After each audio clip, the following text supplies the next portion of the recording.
আজ এই দেশের যে পরিবেশ, যে হালত, এটা যদি আপনি পরিবর্তন করতে চান, আগামীতে এই বাংলাদেশে ভালো মানুষের নেতৃত্বের কোন বিকল্প আছে কি? বলেন। কোন চোরকে দিয়ে আদৌ কি এই দেশে চুরি বন্ধ সম্ভব হবে? বলেন বলেন। কোন ইফতিজারকে দিয়ে ইফতিজিং বন্ধ করা সম্ভব হবে? কোন 2 নাম্বারি মানুষকে দিয়ে পৃথিবীর 2 নাম্বার কাজ কেউ বন্ধ করতে পেরেছে? পারবে নাকি? নিঃসন্দেহে এগুলি বন্ধ করতে গেলে ভালো মানুষকে জায়গা মতো বসানোর বিকল্প। আপনি গাছ লাগিয়েছেন, আম গাছ, কি গাছ? এখন আম গাছে প্রকৃতির নিয়ম হচ্ছে আম গাছ আম গাছেই দেবে। এখন আম গাছের নিচে গিয়ে যদি আপনি কাঁঠাল খাবার আশা করেন, এ বোকামি না? বলেন না কেন?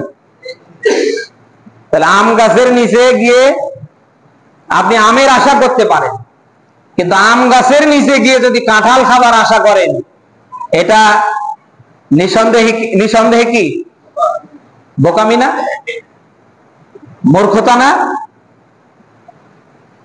এই জন্য আগামীর এই সমাজ রাষ্ট্র সুন্দর করতে গেলে ভালো মানুষকে জায়গা মতো বসানোর বিকল্প